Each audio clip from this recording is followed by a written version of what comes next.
Today, I wanted to talk to you guys about one of the most broken Atlas nodes in the game, local knowledge. Although it is broken, I think it is also one of the most misunderstood ones. In fact, I personally misunderstood it for like almost a year now. I learned some very new and interesting things about it yesterday that I wanted to share with you. By the way, I'm going to include a TLDR at the end, which is going to be like a 1.5 minute summary in case you don't want to hear all the details and all the yap. So in case you don't know, the reason why almost everyone takes this node is because if you see at the top, it says swamp and water biome maps have 40% increased chance to drop basic currency. This is absolutely broken and explains why some maps you feel like currency is just raining down from the skies and other maps you feel like there is none. But what you might not know is that if you look at the second line, mountain biome maps have 40% increased chance to drop gold. The way it works in Path of Exile 2 is that currency and gold, they share the same tag and they're in the same pool, which means that if you have more currency drops, you're going to have less gold drops. And if you have more gold drops, you're going to have less currency drops.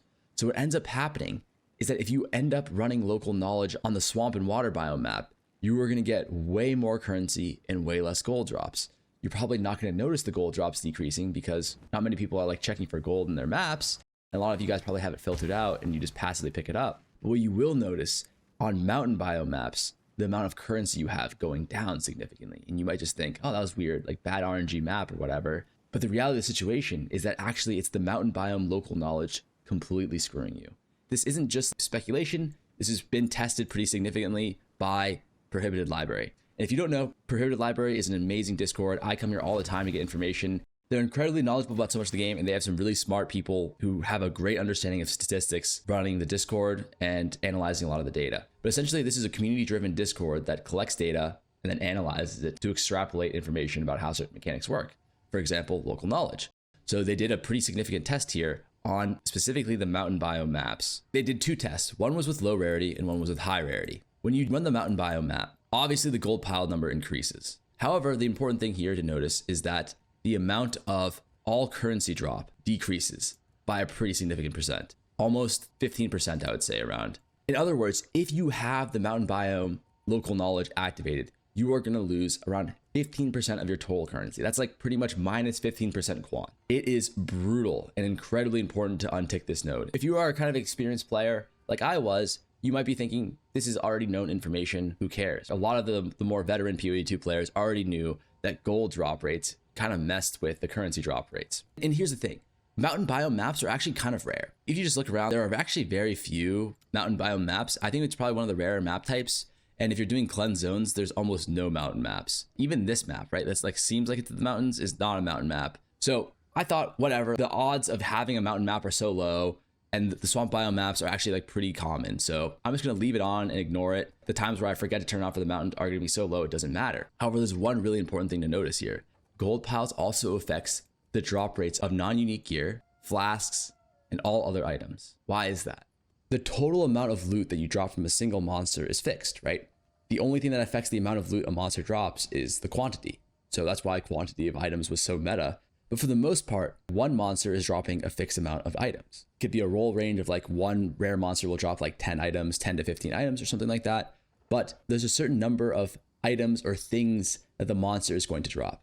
And that item pool is a zero sum, which means if you have more of one, you have to have less of the other. If we were just to take these 5 things that local knowledge buffs, for example, and assume that the pool of the items is just these 5, which it's not, every monster is going to drop 1 currency, 1 gold, 1 jewel, 1 barya, and 1 socket currency. If that's the average for what the monster drops, if there's an example where the monster instead drops 2 socket currencies, that means one of the other ones would have to not be dropped. So that could be 2 socket currencies and then like 0 basic currency, and then 1 of each of the others, or like 2 socket currency and like 0 gold, and then 1 of the others, right? The data suggests that that's exactly how drop rates work in Path of Exile 2. Because basic currency is such a premium drop, there is nothing else that you can drop that's better than basic currency on average. If you take the total sum of all the currencies, the odds that they drop, add them together, and you take the value of that, and you compare it to the same kind of metric for anything else between gold, jewels, unique items, whatever, I guarantee you that basic currency will have the highest value.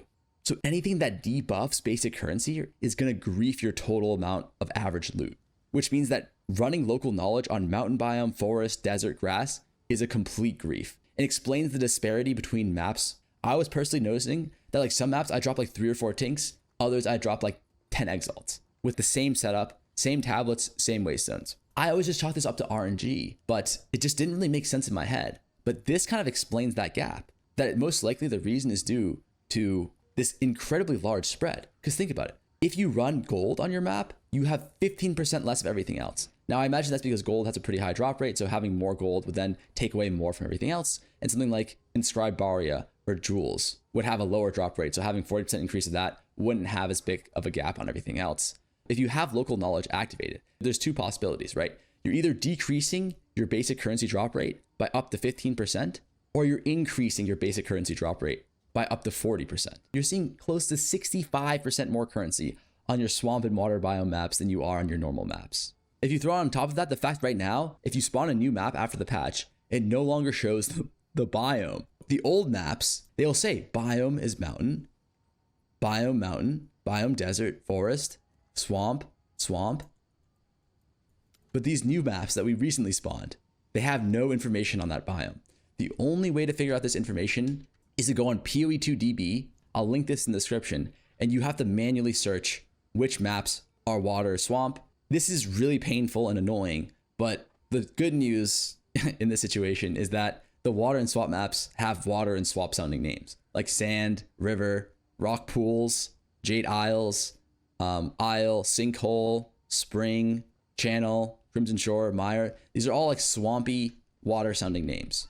So you have two options really. You can either just say like, fuck this shit, that's too much work, and then just take off local knowledge. Because a vast majority of maps are going to be non-swamp and water biomes, if you were just to run local knowledge on your average map, it's going to be a net negative. Probably say it's going to be like a net 5 to 10% negative, maybe closer to 5. It's probably not worth it to run local knowledge. But if you are going to min-max it, it's incredibly valuable to run local knowledge. So if you're like a sweat like I am, who wants to min-max their loot significantly, this is how you do it. If you think it's not worth it to do this and you just want to either run it or you don't run it, not like min-max between map types and have to like fucking look on the POEDB, I would say just toggle it off. It's not worth it. If you have it on, some maps you notice like, holy shit, I'm getting so much loot. Other maps I'm getting none.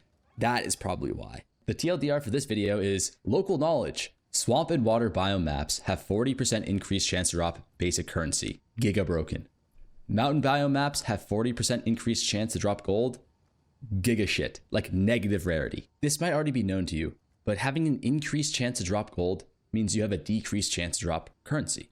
But more importantly, what I learned from the Prohibited Library, which is just a Discord that crowdsources data and then analyzes it to like extrapolate information on how mechanics work. They actually tested this mountain biome mechanic specifically, which is the one that gives increased gold, and determined that increased gold definitively decreases the amount of all currency that you drop by a significant amount to the tune of 15%. But more importantly, they found that the increased gold piles decreases all other loot as well by the same proportion. So non-unique gear, flasks, all other items, they're all being decreased, which means that the inverse is also true. That increasing the drop rate of other items decreases the amount of gold you get, but more importantly, the amount of all currency you get. Which means that for local knowledge, it's not just like swamp and water biome good, mountain biome bad, everything else doesn't do anything. It's now the same as before, but now these forest, desert, and grass biomes also decrease the amount of basic currency you drop. And basic currency is the most premium loot that you can get, the most valuable loot that you can get. Anything that decreases that is not worth taking.